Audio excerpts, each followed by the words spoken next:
एक बार ओम का उच्चारण करेंगे। ओम।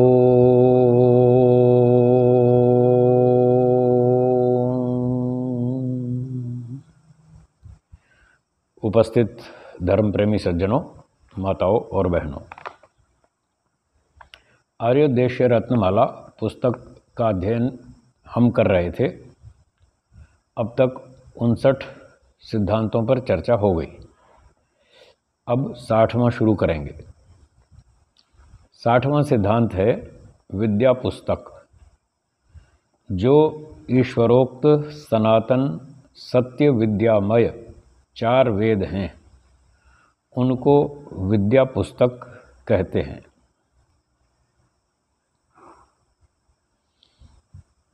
तो ये विद्या की पुस्तकें हैं, 4 वेद। महर्षि जी लिखते हैं ये ईश्वरोक्त हैं, ईश्वर द्वारा कही गई, अर्थात वेदों का उपदेश ईश्वर ने दिया। ये बात लोगों को समझ में नहीं आती कि वेद का उपदेश ईश्वर ने कैसे दिया। ईश्वर का कोई मुंह तो है नहीं, वो तो निराकार है। कोई शरीर नहीं, कोई मुंह नहीं, कोई वो आवाज़ नहीं करता, कोई कंठ तालु आदि कुछ भी नहीं, तो वो कैसे वेद का उपदेश करेगा। तो ये बात लोगों को समझ में नहीं आती। इसका उत्तर है कि महर्षि जी ने ऋग्वेदादि भाष्य भूमिका में भी और सत्यार्थ प्रकाश में भी दोनों जगह पर ऐसी बात बताई है कि जैसे हम मन में अपने आप से बात करते हैं, अपनी योजना बनाते रहते हैं कि मैं शाम को 4 बजे वहाँ जाऊँगा, 6 बजे ये काम करना है, 6:30 ये करना है, 8 बजे ये करना है, 10 बजे सो जाऊँगा। ऐसे हम अपनी योजना बनाते रहते हैं अपने मन में। तो जब हम अपने मन में योजना बनाते हैं तब क्या मुंह हिलाना पड़ता है? नहीं हिलाना पड़ता। न कोई होठ हिलाने पड़ते हैं, न ज़बान हिलानी पड़ती है, न कोई ध्वनि पैदा करनी, कुछ नहीं। बिना कंठ तालु आदि के हम अपने मन में विचार कर लेते हैं, सारी योजना बना लेते हैं। पूरा शब्दों का उच्चारण होता रहता है। तो महर्षि जी ने ये दृष्टांत दिया, जैसे हम अपने मन में शब्दों का उच्चारण करते रहते हैं और सब योजना बना लेते हैं, इसी प्रकार से ईश्वर सबके मन में रहता है, सर्वव्यापक है। तो 4 ऋषियों के हृदय में भी था, उनके मन में भी था, और वहीं मन में ही बैठे बैठे उसने अंदर ही अंदर उपदेश कर दिया। इसलिए उसको कोई मुंह की ज़रूरत नहीं है, कोई कंठ तालु आदि स्थान उच्चारण प्रयत्न कुछ नहीं चाहिए, न शरीर चाहिए, कुछ नहीं चाहिए। इस प्रकार से ईश्वर ने 4 वेदों का ज्ञान दिया उन 4 ऋषियों के मन में। तो इसलिए महर्षि जी कहते हैं ये ईश्वरोक्त है सनातन। सनातन मतलब पुराना। सनातन का एक तो हम ये अर्थ लेंगे भी सृष्टि के आरंभ से चल रहा है। सृष्टि के आरंभ में ईश्वर ने 4 वेदों का ज्ञान दिया, पर वो ज्ञान तो सदा से है ईश्वर के पास, अनादिकाल से उसका अपना ही ज्ञान है, स्वाभाविक है। वो कोई ईश्वर ने तो कहीं से सीखा नहीं, उसका तो अपना स्वाभाविक ज्ञान है। तो इस प्रकार से ईश्वर का अपना ज्ञान है, सदा से है। तो जैसा ये सनातन शब्द है, इससे मिलता जुलता एक शब्द है सदातन, पहले भी मैंने सुनाया था, सदातन। तो दोनों का एक ही मतलब है। सदा से, जो सदा से है वो सदातन, उसी को सनातन कह देते हैं। और जो आजकल का हो उसको अद्यतन। अद्यतन शोरूम लिखा रहता है ना आजकल, अद्यतन वस्त्रों का शोरूम, आजकल के नए फैशन के कपड़े यहाँ मिलते हैं, उसको अद्यतन कहते हैं। तो ये सनातन है, प्राचीन है, अनादिकाल से है, ईश्वर के पास पुराना है। और सत्य विद्यामय, तो ये सत्य विद्याओं से युक्त है। विद्यामय, विद्याओं से युक्त। तो मयट प्रत्यय है ये संस्कृत का, जिससे ये विद्यामय, मय जो शब्द बोल रहे हैं, ये संस्कृत में मयट प्रत्यय है।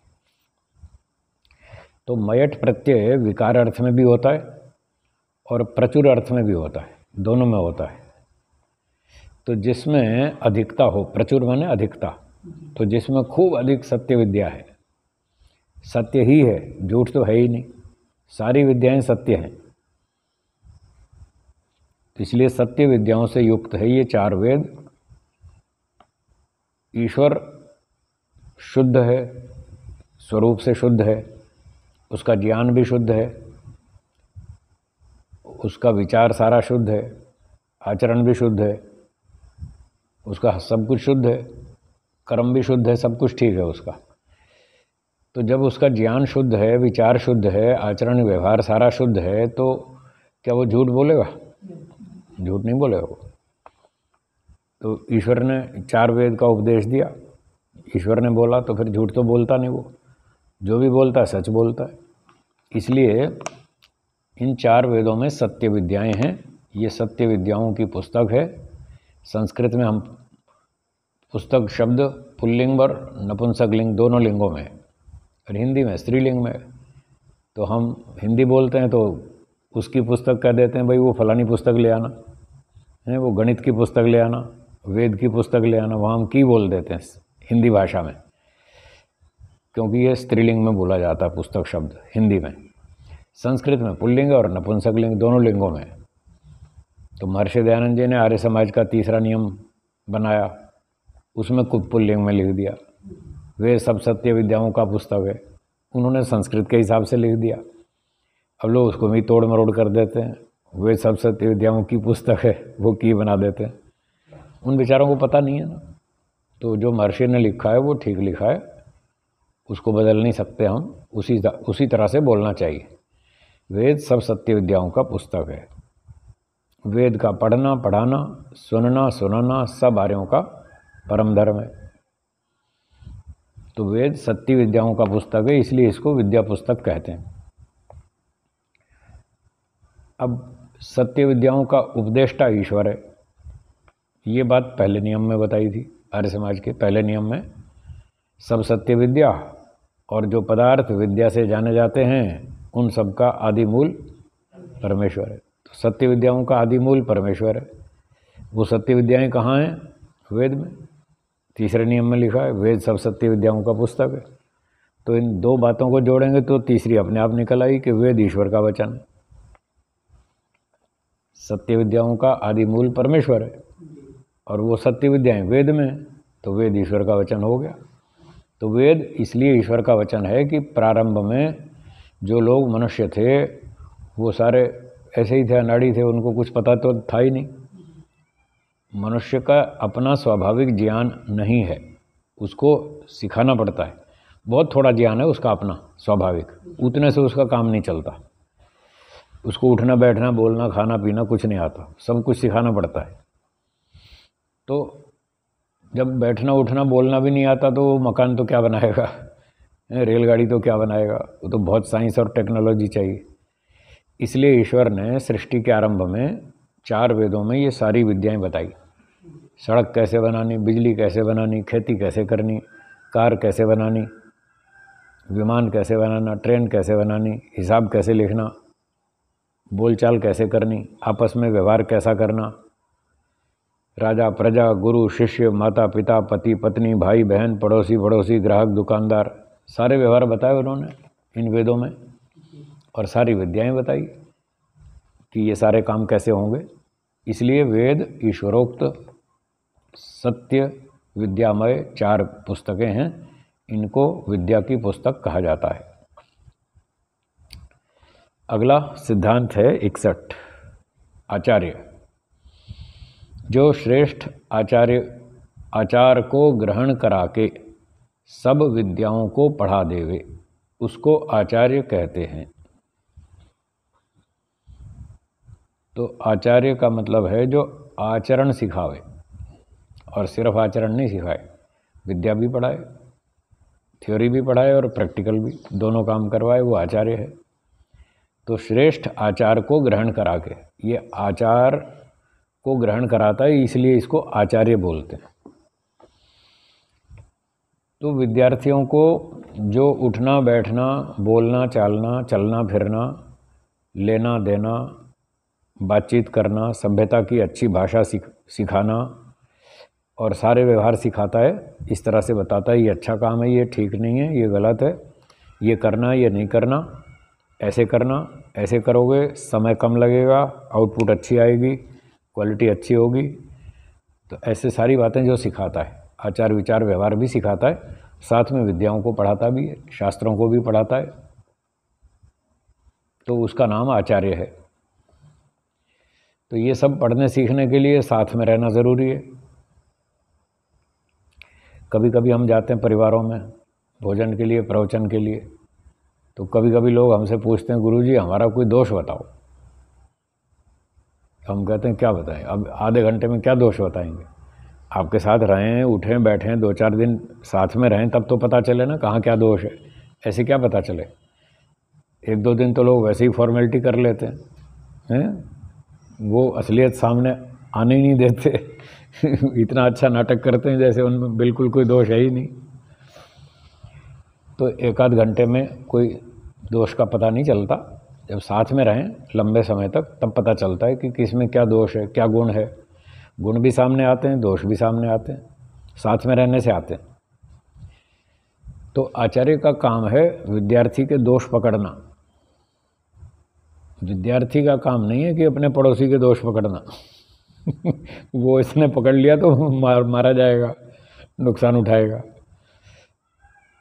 इसलिए हमारे गुरुजी कहते थे कि दोष देखने हो तो अपने देखो। जब हम विद्यार्थी थे, पढ़ते थे गुरुजी के पास, तो वो कहते थे दूसरे के दोष मत देखो, अपने दोष देखो। अपने दोष देखो और उनको दूर करो। और दूसरे पड़ोसी को देखना हो तो उसके गुण देखो, उसमें जो अच्छी चीज़ है, जो अच्छा गुण है वो उससे सीखो। जो आप देखेंगे, जो आप सुनेंगे, वो आप सीखेंगे। ये नियम है। क्या बोला? जो आप देखेंगे, जो आप सुनेंगे, वो आप सीखेंगे, उसका प्रभाव पड़ेगा। कर्म का परिणाम, कर्म का प्रभाव, कर्म का फल, बताया था ना 3 चीज़ें। इसमें जो बीच वाली थी प्रभाव, तो प्रभाव की शर्त मैं कई बार बता चुका हूँ। जब किसी घटना की सूचना मिलेगी, जानकारी मिलेगी तो प्रभाव पड़ेगा। अगर सूचना नहीं मिली तो कोई प्रभाव नहीं पड़ेगा। और यदि सूचना मिल गई तो प्रभाव ज़रूर पड़ेगा। उसको रोकना मुश्किल है, वो हर एक के बस का नहीं है। कोई एक्सपर्ट आदमी होता है, बहुत ऊंचा तत्वज्ञानी वैरागी, वो रोक सकता है प्रभाव को। वो भी उसकी क्षमता जितनी होगी उतना रोक पाएगा। नहीं तो सामान्य रूप से वो प्रभाव को रोकना बड़ा मुश्किल है। जो आप घटना देखेंगे उसका प्रभाव पड़ेगा, जो बात सुनेंगे उसका प्रभाव पड़ेगा। इसलिए अच्छी घटना देखो, अच्छी घटना, अच्छी बातें सुनो। भद्रम कर्णेभिः शृणुयाम देवाः भद्रम पश्येमाक्षभिर्यजत्राः। देखो वेद में लिखा है कि अच्छी अच्छी बात सुनो कान से, ताकि अच्छा प्रभाव पड़े। और अच्छे अच्छे दृश्य देखो आँख से, ताकि अच्छा प्रभाव पड़े, हमारा मन प्रसन्न हो। मन प्रसन्न होगा तो सारे काम ठीक ठाक होंगे। अच्छी घटना नहीं देखी, खराब घटना देखी, उसका प्रभाव पड़ेगा। आपका मन खिन्न हो जाएगा, उखड़ जाएगा, चंचल हो जाएगा, दुखी हो जाएगा, विक्षिप्त हो जाएगा, गड़बड़ होगी। और ऐसे ही कोई गलत समाचार सुन लिया उल्टा सीधा तो उसका प्रभाव पड़ेगा। इसलिए जैसा देखेंगे, जैसा सुनेंगे, उसका प्रभाव पड़ेगा। तो ये नियम बताया गुरुजी ने। अगर आपको एक अच्छा इंसान बनना है, अच्छा योगाभ्यासी बनना है, ईमानदार व्यक्ति बनना है, चरित्रवान बनना है, बुद्धिमान बनना है और सुख से जीना है, तो उसके लिए ये नियम है कि दूसरों के गुण देखो, दोष मत देखो। दोष तो सब नहीं है। दोष नहीं होते तो यहाँ थोड़ी बैठे होते, अपने मोक्ष में होते। यहाँ क्यों होते? जिसके दोष खत्म हो जाते वो मोक्ष में चला जाता है, यहाँ थोड़ी रहता है, वो यहाँ नहीं रहता। तो यहाँ हम आए ही इसीलिए, अपने दोषों को खत्म करने के लिए ही तो आए। तो जिसने जन्म लिया है उसमें अविद्या है, राग है, द्वेष है, काम है, क्रोध है, थोड़ा थोड़ा सब कुछ है। अब वो हर एक का स्तर अलग अलग है, किसी में ज़्यादा है, किसी में कम है तो सही। इसी को तो ख़त्म करना है। और जिस दिन ये ख़त्म हो जाएगा उसके बाद मोक्ष, फिर अगला जन्म बंद। तो ये तो जब हमने जन्म ले ही लिया तो ये तो मान ही लो भाई, थोड़ी थोड़ी अविद्या राग द्वेष तो सभी में। अब फिर उसको झांक झांक के देखना कि ये क्या करता है, ये ऐसा क्यों करता है, वैसा क्यों करता है, उल्टा अपनी खोपड़ी खराब हो जाएगी। तो किसी को झांक झांक के मत देखो, अपने आप को देखो। दोष देखना हो तो अपना देखो ताकि उसको दूर कर सकें, और दूसरे को देखना हो तो उसकी अच्छी बात देखो, गुण देखो। तो फिर दूसरों का गुण देखो कि भाई इसमें अच्छी बात क्या है, ये समय का पालन करता है, ये अच्छी बात, तो ये बात सीख लेनी चाहिए। ये बहुत सभ्यता से बोलता है, किसी का अपमान नहीं करता, ऐसे उल जलूल भाषा नहीं बोलता, सम्मान से बोलता है, सभ्यता से बोलता है, नाप तोल कर बोलता है, सामने वाले की योग्यता को देखकर बोलता है। अब एक कोई बैंक के मैनेजर आ जाए तो आप उनसे जिस भाषा में बात करेंगे वो अलग स्तर की होगी।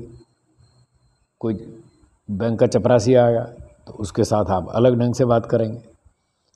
कोई मजदूर है, कोई सेठ है, कोई विद्वान है, कोई मुख्यमंत्री है, तो हर एक के साथ अलग अलग स्तर से व्यवहार करना पड़ता है।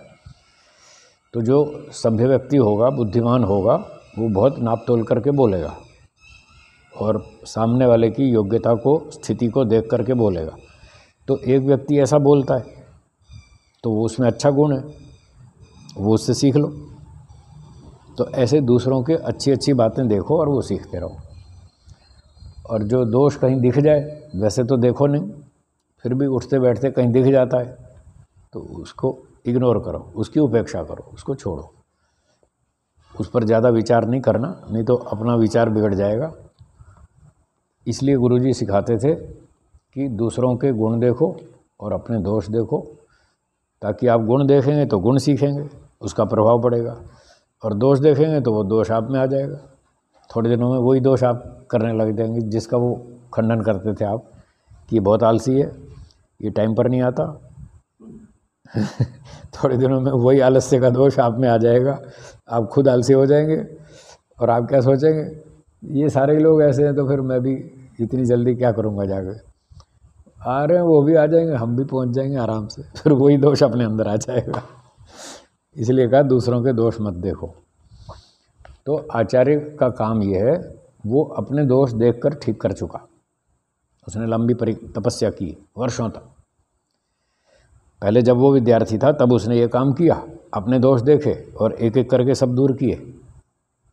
तो दूर करते करते करते उसका अच्छा ऊंचा स्तर हो गया। अब वो आचार्य बन गया, विद्या भी ऊंची हो गई और आचरण भी ऊंचा हो गया, दोनों ऊंचे हो गए।